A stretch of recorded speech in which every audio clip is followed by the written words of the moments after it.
women feel like they are out of control, their bodies are out of control, but they get very little advice around what's happening and what to do about it. There's a 7 to 10 year period where your hormones are starting to trend downwards. It's a total crazy up and down squiggly line kind of moving downwards. Most women on the hormonal continuum won't really feel those changes until the hormones really start to dip. When it comes to nutrition, when it comes to working out, what are your recommendations? What we're trying to do is become your best, strongest, most resilient self in this phase of life. And that is kind of the framework that I'm going to tell you. There's 30-33, which is the nutrition framework. And then there's the 4-3-2-1, which is kind of the exercise and lifestyle framework. You're listening to Be Well by Kelly LeVeque. Dr. Amy Shah, welcome back to the show. You're my repeat offender. This is your third offense. I'm so grateful to be here and talk to you. Oh, I'm so happy to have you back. I feel like your first two books, I'm so effing hungry, I'm so effing tired. I'm like, okay, that makes sense, like let's get blood sugar under control, let's regulate hunger hormones, let's not be stressing ourselves out and overworking. But it's like I was building a business and having all these little babies. I was eating up all that information, and now it's like you're aging with me. Your next book, Hormone Havoc, it's coming out next week. I'm so excited for you. Congratulations on pub date. Why write a third book? Honestly, what happened to me is after the pandemic, post-pandemic, I didn't go back to the clinic full time. I was like, you know what? I'm starting to realize that I have a message to share. And I know that I have something that could help people, that could be a gift to other people to help them find their own gifts. And I was just too overwhelmed with being a doctor in the office and then, trying to educate, to speak, do social media, etc. So I was like, let me just try this thing. I know it's more, I can kind of feel that that's where my energy is really excited to be. And I feel like I'm making an impact. And so I started to share more regularly on social media. And what I found is there was so much interest around the area of nutrition, gut health, and women's health. Like those three things were like the thing that everybody was talking about. And specifically for that woman over 30, and between 30 and like 60, that was like the big, and I think there was older people, but like on social, that's like the age range of people that were, and definitely like the women in their 30s and 40s, we're feeling unsupported when it comes to nutrition and lifestyle, and definitely through the hormonal changes, like what is happening to us biologically. And so I started to notice something. And actually my book agent reached out to me a year into it. And she was like, what is happening? You're like you're all over social, you're doing all this stuff, you're growing like crazy. And I said to her, I think I realized what my true calling was, and also what needs to be there in like the medical wellness world. And so we decided that based on what was working for my patients and for my audience, that I was going to start jotting things down. And so that's actually how this book came about 2 years of just kind of taking notes, figuring out what it is that people actually could do and report back with results, because I knew it worked for me and my patients, but I wanted to see if it would work for my audience. And that's what Hormone Havoc is. It's like a handbook for nutrition, gut health, and perimenopause. I love it. I mean, I'm trying to understand all the signs and symptoms of perimenopause so that I'm prepared for it. I'm still nursing Julian. He's 2 years and 8 months now. So I think I should probably think about weaning. He's just so easy to nurse. It's like maybe once a day, once every other day. But I always joke, like, am I going to go from like nursing to like full blown menopause? Like, so women's health. That's kind of like that. That is kind of very common, especially for women these days, and for me included. Like our 30s late 30s blends into perimenopause. Yeah. So let's talk about some of the learnings that you've had over the last couple of years in educating your audience and what was actually doable. I think that that's so key here because so many times people will be like, "Hey, like here's some great advice." And you're like, "Doesn't actually even work with my lifestyle. Not something I'm going to do." Do you ever watch those like Ashton Hall morning routines or whatever? It's like he has like a 4-hour morning routine. I'm like, that's like, never ever going to happen in my life. So that's why, and I kept that in mind for all of the recommendations I have in here is like something that even the old me who was literally completely overwhelmed with my little kids running around and trying to do everything, even the old version of me would have been able to do this. That's what I love to hear. Let's do it, Amy. So what are some of your favorite like teachings and what is working for your audience and for the readers? Okay, first of all, the biggest thing I think I took away from what I was learning from my patients and audience is like, we feel really unsupported in this time of life. Yeah. Women feel like they are out of control. Their bodies are out of control, but they get very little advice around what's happening and what to do about it. And so that was like first and foremost, I think that I was trying to address is like, yes, you're right. Something is happening in your body. It's not just because you're a busy mom. It's not because you're a working woman. It's not because you're just getting older, all of those things. There's actually things that are happening in your body. And if you can understand them and embrace them, it can actually be the best years of your life. And you see, there's some women in their 40s, 50s, and 60s who are thriving. And how do you become one of those people? Yeah. So what is it like? What are some of those earliest signs that something is really happening? What should we start to pay attention to and not dismiss? Okay. So one of the earliest signs, and this is so vague, so that's why I have to give you more, but one is fatigue. Okay. So one of the things that happens as our hormones start to kind of inch downwards is that we often feel tired. And it often comes with sometimes sleep disturbances as well. So those are like first couple of signs that things may be changing. Also like more changes around your periods, like your period PMS might be worse, or like, their flow or cycles might change a little bit. And then irritability and mood changes, like not just isolated to the day or two before your period, like when it's a little bit longer or it happens more frequently.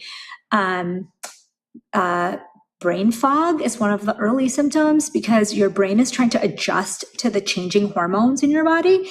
And there's a lot of inflammation that happens during that time. And then like really weird things like joint pains and like frozen shoulders, one of them, and carpal tunnel syndrome is one of them. So there's so many signs that like hot flashes and night sweats, like what we typically hear about, that's kind of later in the perimenopausal. So like most women on the hormonal continuum won't really feel those changes until the hormones really start to dip. And just to step back for a second, I think for a long time, even for me, when I was in medical school, I thought menopause was like a cliff. And then like after menopause, all your hormones just stopped working, or like, it was just like one day and like, that's it, you have no hormones. But what I didn't understand is that there's a 7 to 10 year period where your hormones are starting to trend downwards. And it's not just trend downwards, like a very nice slope downwards. It's like a total, and that's why we call it Havoc. It's a total crazy up and down, squiggly line kind of moving downwards. And so I think that part is something I didn't understand really well. I don't think most doctors understood that very well, or now I guess there's a lot of change happening. But so most patients didn't understand that because most doctors didn't understand it. So it's like when you're in your 30s and 40s and you're like, well, it's too early for me to be in menopause, right? But it's because of this perimenopause, this 10-year period where you're actually noticing a fluctuation in hormones. Yeah. For you personally, have you been through this hormonal transition, and like or have you not? Yeah. Okay. So where I am, and this is what I talk about a lot in the book, it's like I'm in that gray zone. I know I'm in perimenopause. I'm not ready to start on full-on hormone replacement therapy, or we call it menopause hormone therapy now.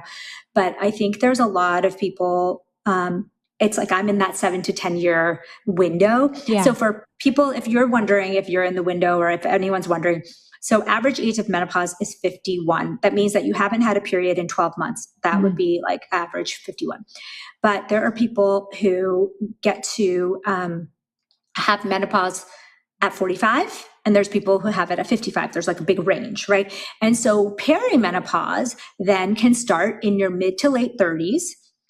Or all the way into your 40s. So you could be anywhere in that age range going through perimenopause. And there's a lot of discussion about like whether a healthier diet and lifestyle and genetic factors, like what is it that determines when you're going to start perimenopause?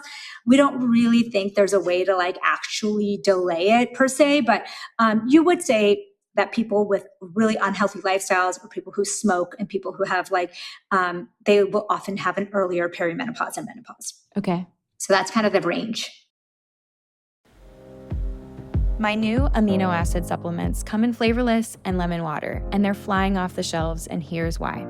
I have meticulously sourced these vegan fermented essential amino acids from Japan. I am so proud of this being made the Be Well way, with maximum quality and minimum ingredients.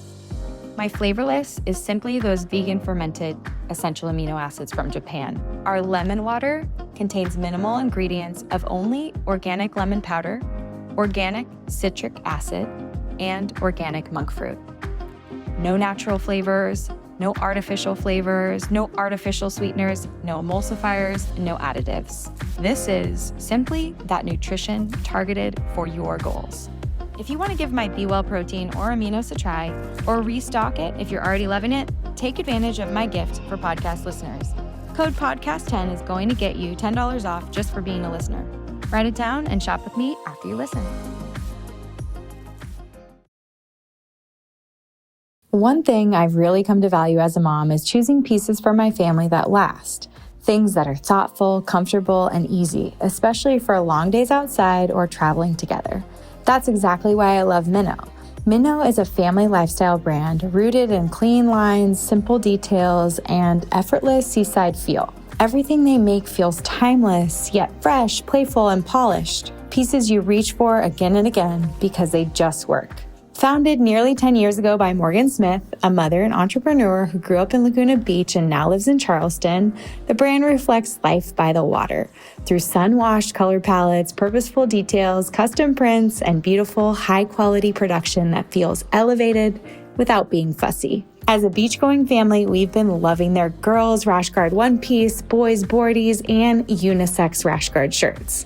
They're staples for us. Every suit is designed with comfort, performance, and protection in mind, with UPF 50+ coverage. An easy fit, just the right amount of stretch, and incredibly soft fabric that keeps sand out. I also love the extra sun coverage without sacrificing comfort. These pieces wash well, hold up season after season, and make it easy for families to coordinate in a way that feels intentional, not overly matched. If you're planning time in the sun or a family getaway, Minnow is absolutely worth knowing. And they just launched their new spring collection, which is a complete family vacation wardrobe designed to be worn on island from arrival to departure. Shop Minnow's Spring 2026 collection at shopminnow.com and enter the code MEETMinnow15 at checkout to receive 15% off your first order. That's meetminnow.com, code MEETMinnow15 for 15% off. So if you're in this range, I mean, like I said earlier, like I'm nursing Julian, like I haven't noticed anything yet, but I'm like, I'm on the lookout, I'm reading books like yours and I'm like, okay, what am I looking for? I'm like, is the fatigue from a bad night's sleep? Is the irritability because I'm just like mad at my husband, or is it like a hormone switch? Like, okay, so Kelly, the biggest thing I notice, and I think most people notice, is if you've had any trouble sleeping in your life, especially if you've ever had trouble sleeping right before your period, it becomes a little more frequent during when you're starting to see the hormonal transition. And anxiety, sometimes like that PMS anxiety, if you're used to having that often gets a little worse. Maybe mood changes as well. And then like you said, fatigue is so hard because like, how do you even know what you're fatigued from anymore? Yeah. But yeah, those would be some early signs, and definitely changes in your cycle. If you're noticing worse PMS or something like that, or shorter cycles or change cycles, those are all signs. Yeah. And hormones affect so much more than just like those things. It can be metabolism, immunity, gut health. Like what do you recommend if it's someone like me who's like, all right, Yes. or someone like you're in the gray zone, or you think you're like heading towards the gray zone. Like, Yeah. what are we starting to do to take control over the controllables? That's exactly what you just hit the nail on the head. Control what you can control, right? So for you, for example, let's just use you as an example. Always. You are still nursing, you're kind of postpartum, but like you said, nursing extended time. And the things that you would want to do to really prepare your body is get your gut in the best shape possible. That means improve your nutrition, your exercise, your sleep, and sunlight. So circadian rhythms is also one thing that you can really improve, because we found that long-term nutrition, long-term ways to manage stress, and long-term exercise programs. Like if you have something that you love and that you've put into place already, it's not going to be so hard to go into this time of life. For example, if someone is starting from a place where they're pretty sedentary, so not exercising much, they have a very high processed food diet, this is the time to kind of change things around so that you can prepare your body for this inevitable transition that's going to happen. Okay. So when it comes to circadian rhythm, when it comes to nutrition, when it comes to working out, what are your recommendations around like getting your body in that, I don't want to call it best shape, because I'm not talking about like physical shape. I'm talking about like being the most resilient, vibrant version of yourself prior to like the hormone havoc. Yeah, Kelly, you're going to love this. So all of our lives, all of us have been told to get smaller, like smaller in size. Like every nutrition plan besides yours is like, get skinnier, smaller, like how do you shrink? And we've never, ever been given tools to actually get stronger, because like this next phase of our lives, we're actually going to have to learn to be stronger and more resilient. Mm-hmm. And that is kind of the framework that I'm going to tell you. There's 30-33, which is the nutrition framework. Mm-hmm. We'll go over that. And then there's the 4-3-2-1, which is kind of the exercise framework, exercise and lifestyle framework. And we can go over that. And overall, what we're trying to do is become your best, strongest, most resilient self in this phase of life, which I can attest to. Like I can tell you that almost every person, this like badass, successful women that I meet, they're often in that perimenopause, menopause phase. And like, they're just taking all of the changes that are happening with their body and turning it around into some like amazing fuel for like amazingness. So it's really possible. And, but you do have to make some shifts into going from that mindset of smaller to stronger. Okay. So let's talk about 30-33 then. Yeah. Okay. So 30-33, 30 grams of protein at breakfast, 30 grams of fiber throughout the day, and 3 servings of probiotic foods. And Easy. I'll tell you, so this is all science-backed. There's the 30 grams of protein in the morning. And I know you talk a lot about protein, eating protein, healthy. Fat, fiber, and greens. Yeah. Let's go. Yes. And so you want to get that. What I found is it's really hard to give women a number for protein, especially when it comes to like a book, right? Like you and I are similar, but we're not going to have the same protein goals. And then somebody who's like sedentary versus someone who's like a marathoner, everybody's so different. So, but I did find that thousands of studies corroborated that we should be having protein early in the day, specifically.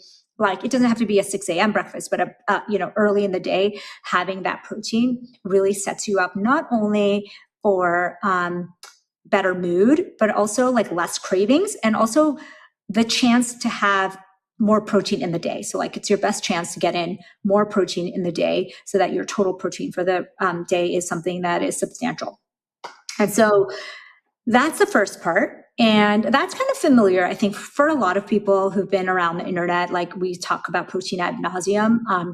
But the second part, I think, is really hard. And you talk about this, but like I think it's still super hard for people to imagine eating fiber because it's really not something we talk about enough. 30 grams of fiber is really difficult if you're eating a typical American diet. A typical American diet has 12 grams of fiber. And we have research that shows that for every 5 grams of fiber you add to like an American diet, you can decrease risk of all-cause mortality by 7 to 10%. And so this is like insane statistics. And not only does fiber help you like with like living longer, but for the woman who's like, well, what's it doing for me now? It's actually reducing inflammation in your body. It's feeding the good gut bacteria in your body that are actually relaying all the messages to your brain and to your hormones. And actually your gut bacteria helps regulate estrogen and circulate it back into your system. And so it's really important to feed that gut bacteria. So that's 30 grams of fiber. That I would say like this 30-33 is in order of difficulty. I think the 30 grams at breakfast of protein seems to be doable. The 30 grams of fiber definitely takes more work. And then the third part, the 3 servings of probiotic foods seems to be like less than 1% of the US population is actually doing that. But we know that eating probiotic foods, so yogurt, kimchi, sauerkraut, raw apple cider vinegar, these things actually improve our health, our mental health, and our physical health in ways we're just starting to understand, and especially for that woman who's going to be moving through that hormonal continuum, you want to start to incorporate fermented foods into your diet. Oh, I'm a big fan. I feel like that's one of the best ways for me to get a client who has a habit of like crunchy chips or pretzels in the afternoon is like a really good kimchi, sauerkraut, fermented beet or carrot. They just need that palate cleanser and that crunch, a little tang. And then you're like, okay, like walk out of your kitchen, walk outside, like go upstairs, go downstairs, whatever you need to do. But like, if you need to bite and crunch, like let's do something productive. And like, that's where I throw in those fermented foods, between meals. That's a great tip. Yeah. I think people are really familiar with like dairy, probiotic dairy, like yogurts and probiotic cottage cheese. It's like at a moment, but I think it's really hard for a lot of American, like people who are eating our standard American diet to kind of get on the train of probiotic foods. But like yogurt, for example, is even a fermented probiotic food. And like the longest living woman in the world before she died, she was like 117, and she had researchers look at everything, like her genetics, her gut microbiome, and they looked at her gut microbiome and it was like exceptional. And so some of that is genetics, but they asked her like what she eats, and she actually ate 3 servings of yogurt every single day, along with having an unprocessed diet. That's crazy. Okay. Yeah, they were like making a case for yogurt. Yeah, like they were like, that is crazy because her microbiome was just so robust. And we know that kind of helps you live longer and live healthier. So they were like, does she just like have this amazing microbiome? But then when they looked at how she ate, she like really ate clean, and she was having all these probiotics every day. So it kind of made sense. It's interesting. Okay. So when it comes to like the 30-33, what are your favorite ways to get those in? What does it look like in your diet, and what do you recommend to your patients? Okay. So that is the biggest question I kept getting online. So the whole, in the book, basically what we did is like go dive deep into food options and like recipes and like structure your day. Like how would you get it in? Because I think that's the hardest part. It's like, okay, got it, I'm on board, but like how do I actually do that? So like, for example, I'll do like an egg scramble with veggies, with a little bit of probiotic yogurt or cottage cheese on the side, or even mixed in.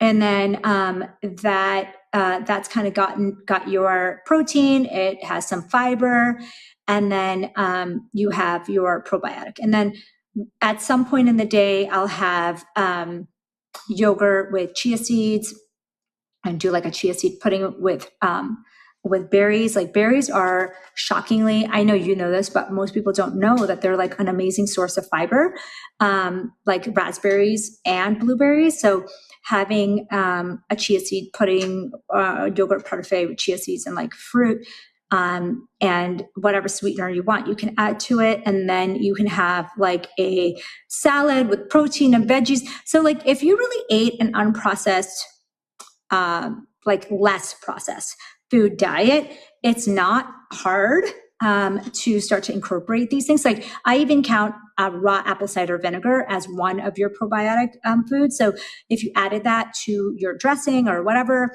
that could count as well. And so you really have, and if you're having sauerkraut or kimchi, it's really just a spoon of it. And I have this, I don't know if you like this, like coconut kefir, coconut water kefir that I have. That's also a nice probiotic. It's kind of like sparkling coconut water almost. And that's a nice one too. And so there's a lot of options for people when they go to the grocery store now to get a few new probiotic foods that they haven't had before and incorporate it. So that's kind of how you can do it. And the way I've decided to keep it is like agnostic of anyone's diet. So you could be vegan, paleo, carnivore, gluten-free, because my goal is not to like assign you a diet. It's just to give you a framework so you can thrive, and like you decide within that framework where you want to be. Like if you're someone from another country that wants to eat a traditional cuisine, it can definitely fit into this. Like anybody's, well, we tried it with many, many different cultures, and it seems like, you know, obviously Mediterranean diet will fit in there, but like any kind of version of this can help, can work, as long as you're getting the protein, you're getting the fiber, you're getting the probiotic foods. Over the years, my definition of health has really shifted. It's less about doing more and more about supporting my body in a way that actually feels sustainable. Things that help me feel steady, energized, and resilient as life gets fuller and busier. I care deeply about what's happening at a cellular level because that's where long-term health really starts. That's why I'm so excited to share C15 from Fatty 15, the first emerging essential fatty acid discovered in more than 90 years. Fatty 15 was developed after Dr. Stephanie Van Watson discovered the benefits of C15 while working with the U.S. Navy to improve the health of aging dolphins. Based on over 100 studies, we now know C15 strengthens our cells and helps slow aging at the cellular level. When cells are strong, everything works better: sleep, metabolism, and cognitive health. Personally, since taking Fatty 15, I've noticed deeper sleep and more consistent energy. And I love knowing I'm supporting my health long term, not just today. It's science-backed, award-winning, vegan-friendly, and comes in a beautiful reusable glass jar that's easy with refills. Fatty 15 is on a mission to optimize your C15 levels to help support your long-term health and wellness, especially as you age. You can get an additional 15% off their 90-day subscription starter kit by going to fatty15.com/Kelly15 and using the code Kelly15 at checkout. Yeah. Well, even just looking at your day, when you think about like, and I think a lot of people now with, like you said it, they're focused on protein ad nauseum. Like, okay, a lot of people understand how much protein is in something. And I love like reminding my clients, like an egg is only 6 grams of protein. Yes. Like, to get 30 grams of protein, like you need to have like a lot of eggs. 5 eggs. Yeah. Like that's a lot. That can be like bloating. It can make you feel full. Whereas if you were to do like, okay, maybe you're doing an egg or 2 and like a white, and then you're having some cottage cheese, or you're having some salmon, or you're having some chicken sausage, or like I love these Teton grass-fed beef sausages, like to whatever, like you're saying, like whatever your diet or however it is that you like to eat. Like I love a light structure. Like I used to call the Fab Four a light structure because it's like, I'm not here to tell you how to eat or what to eat, but like, this is like what your body needs, you know? And like your body does need that protein, but like where you hit the nail on the head, I think, is with fiber. Like I remember like looking at the data and being like, I don't think people realize they're having like a huge bowl of lettuce and they're getting only like 1 to 2 grams of fiber. Like you need to add like cruciferous vegetables, like some broccoli to the top of that, or some cucumber. And like, it takes a lot of work to get to those fiber goals. Whereas like something like a chia seed or something like a raspberry or a berry, where you're like, wait a second, like this is actually giving me like way more bang for my buck. And to get to that 30, it takes effort. Like it's not just like it's not just like having a cup of broccoli with dinner with your kids at like the table. Like it takes like filling the plate with a multitude of different types of plant foods. And there are certain ones that definitely give you that efficiency, like your typical ones where where oh my gosh, I'm going to get like a lot of fiber, like a lentil or a bean or a cruciferous vegetable or a berry or a seed. You're like, okay, cool. Like, how can I get there? But I would say like one of the biggest aha moments for me in this work has been like, okay, I got the nutrition facts down, but it's really dialing in and understanding like, where's the fiber coming from and how am I getting there? And being so surprised by like, wow, I see why most people get less than 15 grams of fiber a day. Yeah, it's like 95% of people are like getting less than the recommended 25 to 30 grams. And I feel like it's not, once you understand, like avocado is really high in fiber, chia seeds, hemp seeds, like I myself, like you were referring, I was like that person who's eating a salad at lunch being like, oh, this is so high fiber, but like it really wasn't. And until I started to like switch to high fiber foods, and I started to see both a difference in my own mood and sleep and energy levels.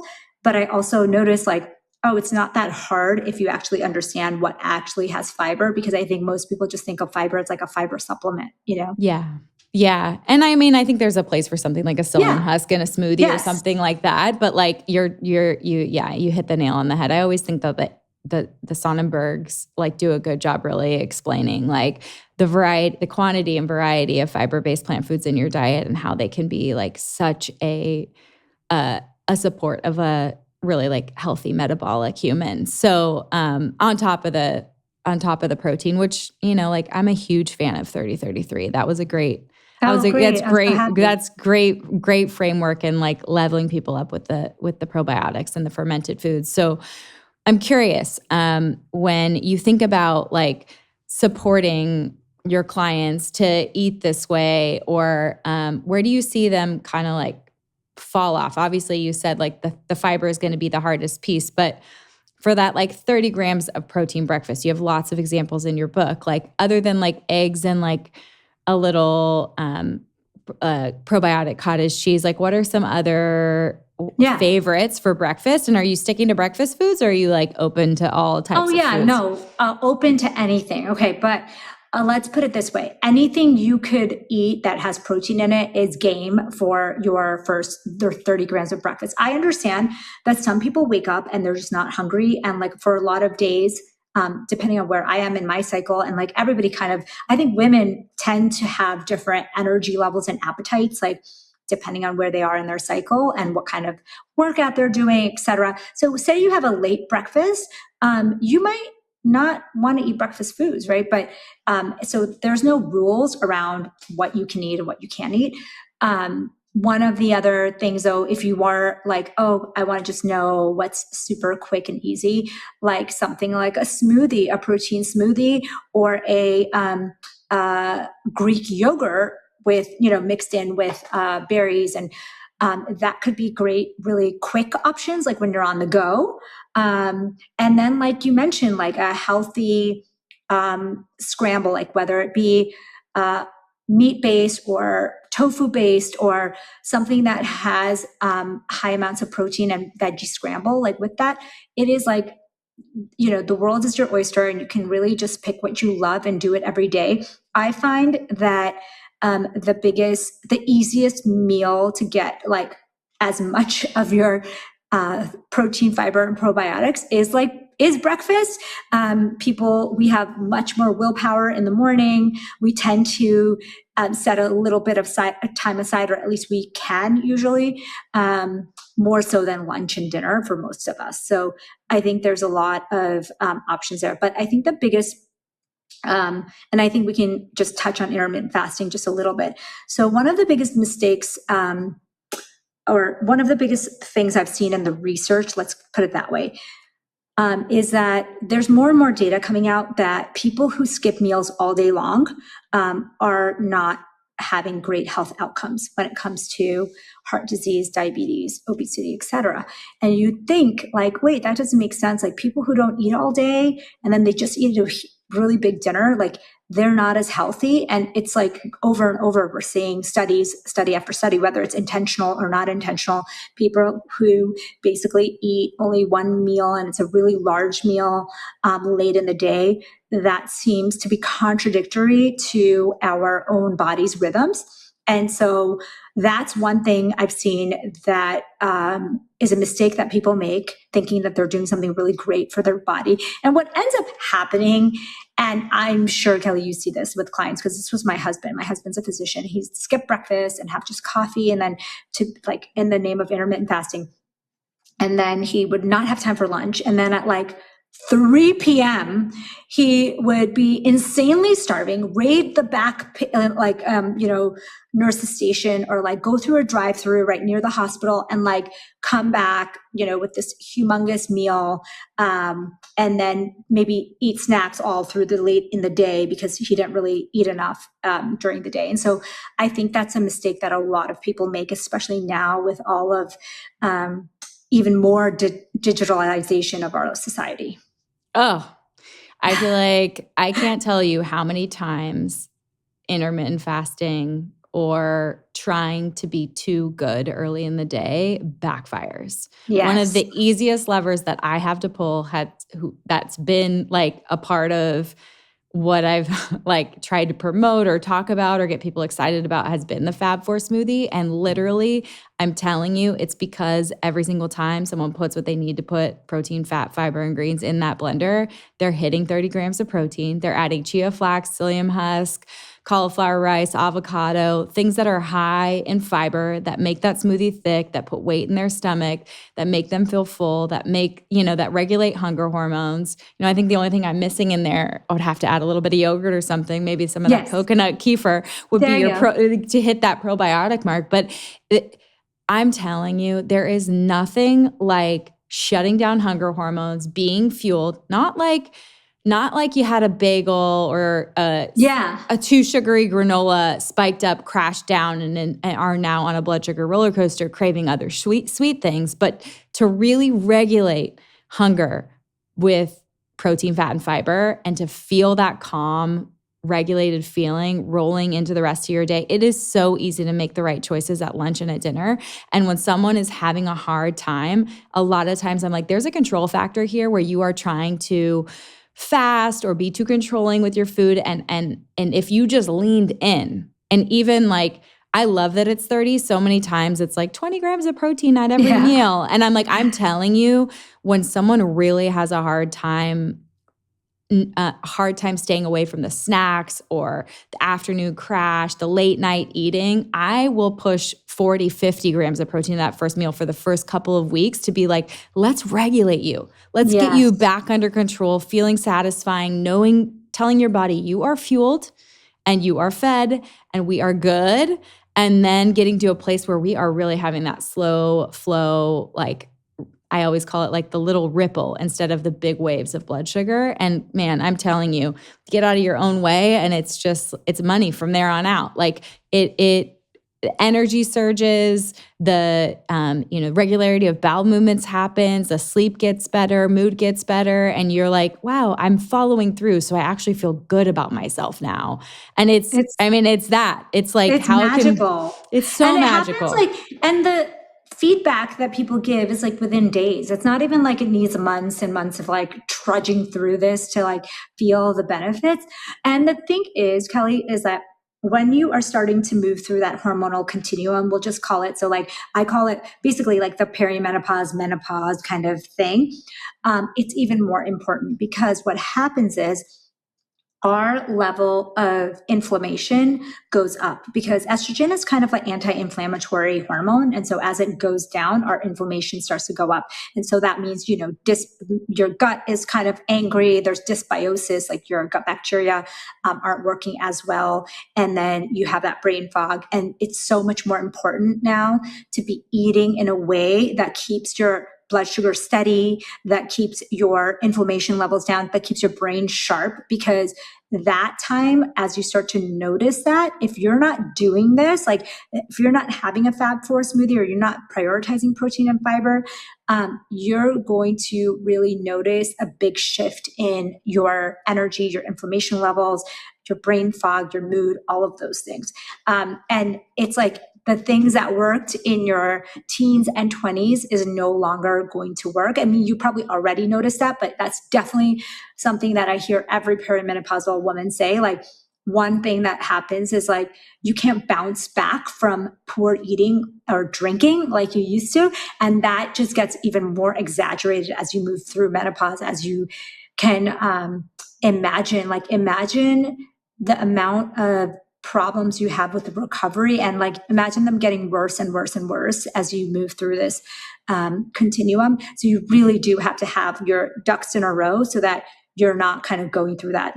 And I noticed that with even drinking, like drinking alcohol is really hard to recover from when your hormones are in flux like that. And so women in perimenopause will say, I can't sleep after I drink. I feel like I'm inflamed for days after I drink. It's like, you know, this much alcohol, I could have like double that before. And so that's some of the things that people will expect. And I'm not telling you this for doom and gloom. Like, in fact, I'm telling you this because if you actually know that this is happening, it's like a challenge for you to be like, well, like, let me serve my body, help it through these transitions, and kind of come out the other side thriving. Absolutely. I mean, you think those are kind of like 20s bad habits, right? You're like, oh, late night eating, drinking. Yes, it was whatever the, you know, like whatever those lifestyle habits were, like not eat all day, have fun, stay up late, like whatever the things were that were happening, you just like, you're not going to have the resilience for that anymore. And you talk about circadian fasting. So let's talk about like, when is fasting appropriate and how does it support this hormone havoc that we're going to go through? Like, when do you actually like us to fast? Yes. Okay. So I think most people don't know this, but there is like a central clock in your brain, and the suprachiasmatic nucleus and it helps regulate all of your hormones. Meaning like most of our body runs on circadian rhythms, meaning the day and night cycles. So one of the easiest things, and one thing that I say in the book that is like one of the easiest things that you can do that has nothing to do with nutrition and exercise, is to get more sunlight during the day, especially early in the day. Like within 1 hour of waking up is ideal, but any time of day, really getting that natural light. In fact, they've seen studies that show like ideal amount of light, natural light, is like 1 hour a day, which is a lot for some people. But it can be in pieces. It could be like 10 minutes stroll in the morning. It could be like afternoon walk with your dog or whatever it is. So I think for people like you, maybe it's easier, like if you live in a place that's like really nice and sunny and like breeds outdoor activity. But it's really, for a lot of people, it's really hard. But the biggest thing I say is like, that's your free way to drastically change how your hormones and your gut and your brain function, because we are constantly looking for sunlight. Like we are just like plants. We need sunlight to thrive. And it doesn't have to be sunny. It can be gray outside. As long as it's natural light, it is such a huge change. So one thing, like if you had to do only one thing, you would go out while you're brushing your teeth, walk out your back door or, you know, wherever you can get sunlight, or even open and your window and get fresh air, and get that for like 2 to 10 minutes in the morning. And you'll notice immediate changes in the way your hormones function, how attentive and energized you are, and how well your sleep kind of adjusts in the evening. So that's kind of like an easy way. So circadian fasting is basically using that information that we know through the research that our body kind of works on this like day and night cycle, and trying to eat according to that. Meaning that if you're having an Uber Eats meal delivered at midnight, it is not going to be the ideal situation. It's not, it's a train wreck. It's like waking you up in the middle of the night and asking you to do a complicated math problem. Like not only are you going to struggle with it, but you're going to be pissed, and the next day you're going to be tired, right? So like asking your body to like process this entire humongous meal, like that you just ordered from, from your local restaurant, that is not a good idea for your body. It's not good for your gut. It's not good for your hormones. It's not good for your insulin. It's not good for your brain.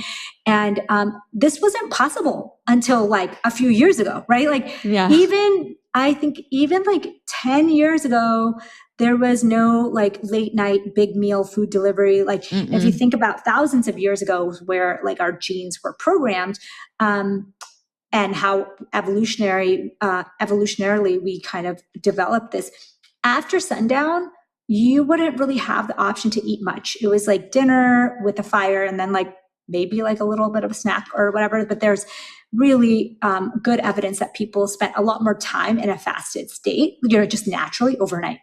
And that's what we want to get back to. Like, I'm not telling people to go on like a 24-hour water fast. I'm saying, hey, just like you were evolutionarily programmed to do, give your body a break between your last meal and your first meal of the next day.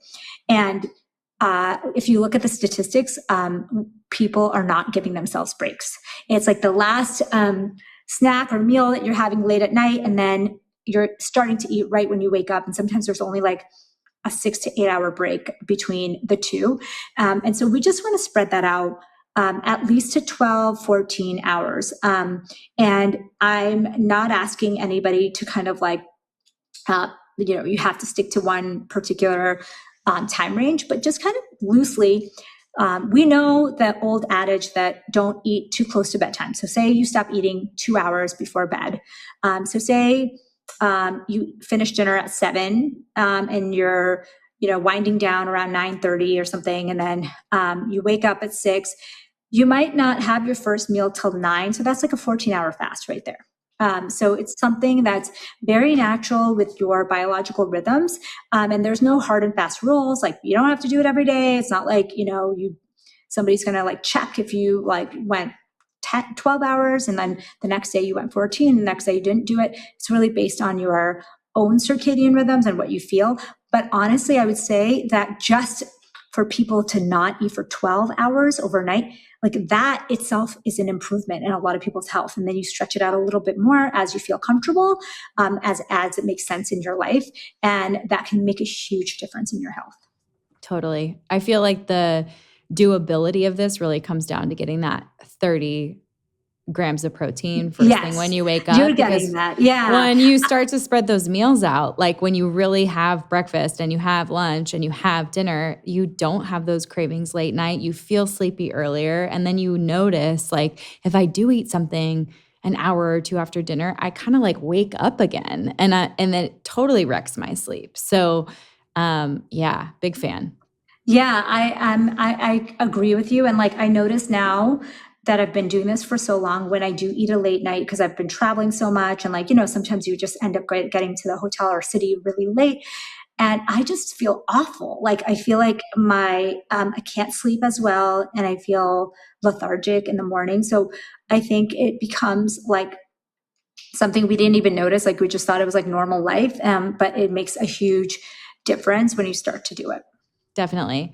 Okay, so we've got kind of the dietary method down, the 30-33, eating when the sun's out, like let's cut it off at night. Can we jump into movement, your 4-3-2-1 movement framework? What is that? Tell me all about it. Okay, so most women that, again, in midlife, 30s onwards, are not getting any kind of advice around nutrition. And they're also not getting advice, at least clear advice around movement. What we often get is, we do what is easy for us, or like what the new trend is or whatever. So just like we are in the dark about nutrition, we're really in the dark about what movement we should be doing in this part of our life. So again, it's a framework that is very flexible. And so the 4 is doing 4 days of movement that you love. That's like aerobic movement, like walking, hiking, biking, dancing. This is the 4 days of week, is the 4 part of it, is doing something for your lifetime. Like, if you love to play tennis, if you are just someone who's pick up something that you really love and do that, because I always believe that there's no rules with movement. Like, you should pick the one that you love. And if you look at, the longest living people in the world, it's not like they're on, at the gym doing a HIIT class or whatever. Usually it's like they're walking or they're hiking or they're biking or they're doing something that they enjoy, that they can do all through their years. And so that's the 4. Really free form, whatever you feel like, but move your body. 3 is weight training. And the weight training part is really important because as your hormones start to shift, you also have an accelerated change in your body composition. So less lean muscle mass and more abdominal fat. So we definitely have an issue. And I think this is the classic kind of like menopausal woman body that people are imagining, is like the one that's getting a lot of midsection fat and is starting to lose their muscle mass. But there is good evidence that you can build muscle at any stage, at any age. So even if you were like, oh my God, I just heard this and I'm like, 60, it doesn't matter. You can actually build in resistance training to your schedule, 2 to 3 days. 3 days would be the preferred.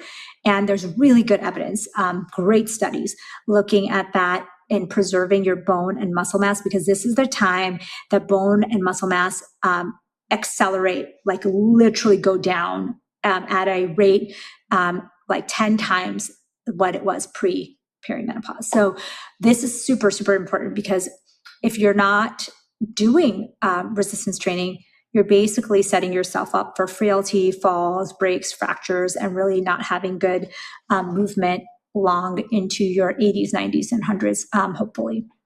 Yeah. So that's the 3.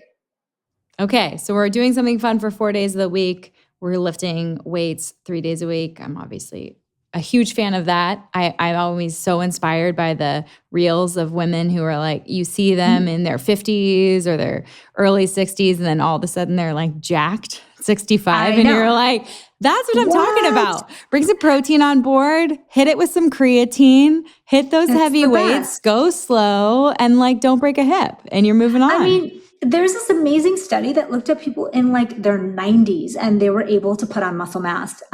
So it's never, ever too late. And your bone really responds, your muscles really respond. And then the 2 days a week is really interesting. So this is from all the new data around heat therapy. So sauna, hot yoga, heated, any kind of heated exercise.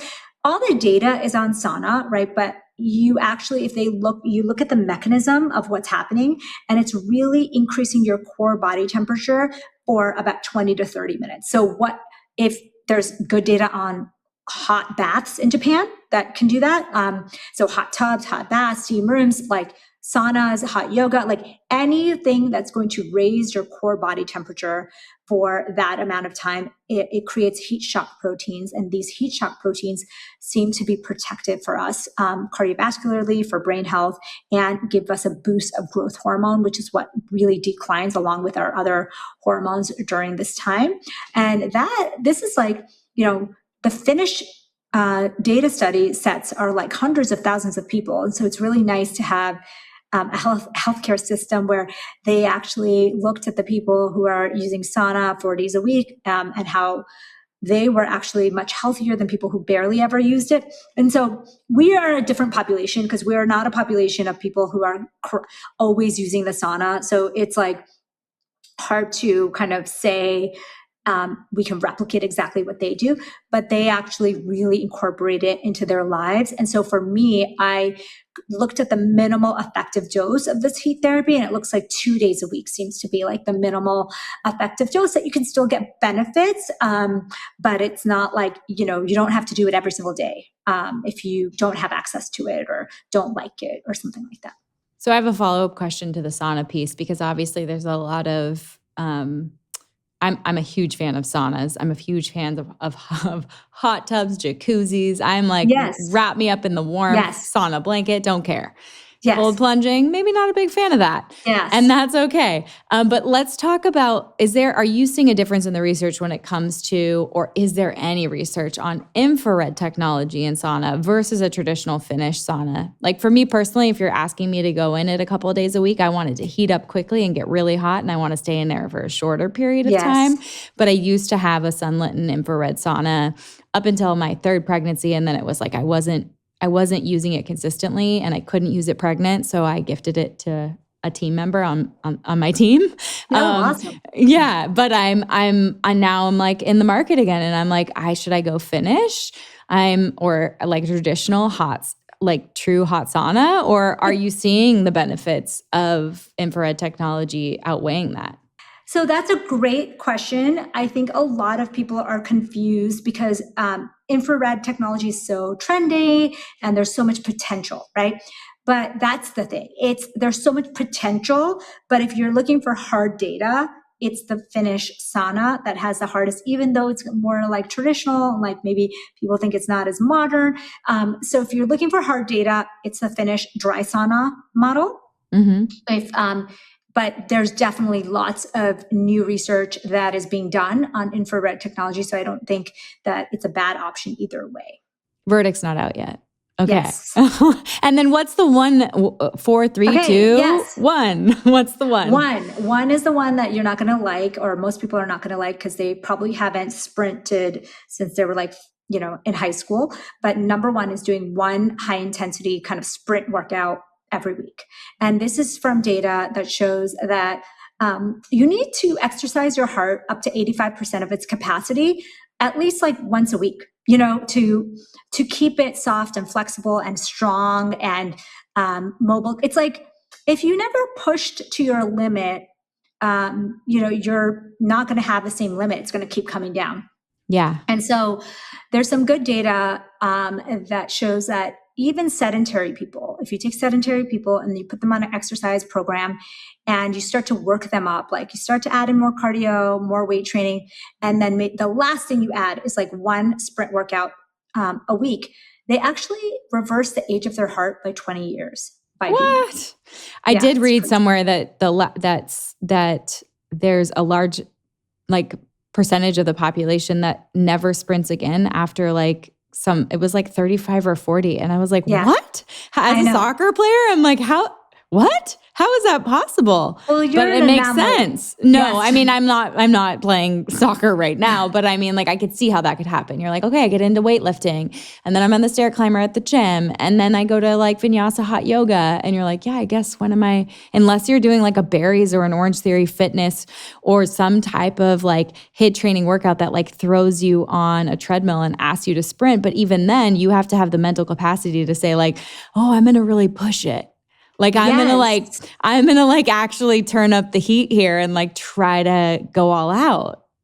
Yeah, and the way I think about it is it doesn't have to be a sprint on a treadmill. So if you have any kind of heart rate monitor or Apple Watch or whatever, any fitness device, and you're able to get up to your 85% of your max heart rate by doing a incline walk or one of those stair mills or bike.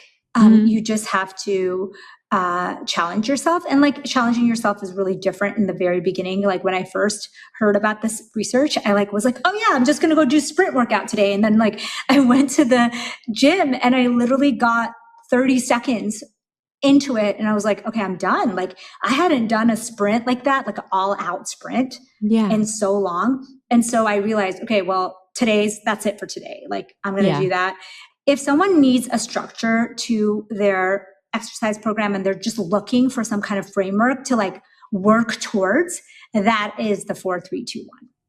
I love it. I love all of these flexible methods that are light framework or light structure, huge fan of that. That's my bread and butter. Let me make it my own. And that's exactly what you've done with this new book. I'm so excited for number 3, Hormone Havoc. Amy, when does it come out? When can we snag it? Where should we buy it? Where can we follow along? I'm so excited for you. And this is an easy, all these methods are so easy to remember and totally doable. Oh, thank you, Kelly. First of all, thank you so much for having me back on. Like I was saying, you're such an OG in the space. Like you were like doing this long before most of us even were on social. So, the book is called Hormone Havoc. It's available everywhere books are sold. I'm at Dr. Amy Shah, on Instagram and TikTok. And then I'm at amymdwellness.com. And the book is out February 24th. And super, super excited to get this out to the world so women actually have a guidebook that actually doesn't make them, deprive them and make them smaller and like make fun of them if they're not reaching their goals. It's something that I think should be in like medical textbooks moving forward. Oh, that must feel so good. I'm really, really excited for you. Congratulations. And I will put everything in the show notes so people can follow along. Is there anything else they can expect when reading the book outside of like the 30-33 framework, 4-3-2-1, circadian fasting, anything else you want to Lots of tease? There's a lot of kind of going through the checklist of like, just like you were saying, like, how do you even know you're in it? Like, what should you be asking your doctor? Like, is there labs? Are there supplements? Are there things you should be looking out for? Like things that happen to women in perimenopause, especially. So there's a lot in there that I think can make you feel informed and maybe even explain what's happening, like, in your labs or something like that. I love it. Information is power. And you've given us the keys to getting our nutrition and our movement under control, but even that extra information around like, is this really happening to me or not? Gray zone. Thank you so much for all that you do. And thanks for being here again. Such a pleasure. Thank you, Kelly. Thanks, Dr. Shah. Thank you for tuning in to this episode of the Be Well by Kelly LeVeque podcast. If you enjoyed the show, please consider leaving a review in your favorite podcast app and subscribing on Apple Podcasts, Spotify, or YouTube. We're also excited to share that full-length video episodes are now on YouTube and Spotify, so you can watch along as you listen. The best way to support me and the show is by sharing it with your friends and family. Your recommendations make all the difference. This is a Wellness Loud production produced by Drake Peterson. The video is recorded by Luke Rodriguez and edited by Jesse Trout. See you next time. The content of this show is for educational and informational purposes only. It is not a substitute for individual medical or mental health advice and does not constitute a provider-patient relationship. As always, talk to your doctor or healthcare team first. Shout out to the Newport Beach Pendry for hosting us. I'm so grateful to record in such a beautiful space that truly elevates the podcast experience for myself and my guests. From the stunning design to their incredible hospitality, it's a perfect setting for meaningful conversations and creative energy. Hey, thanks, Pendry.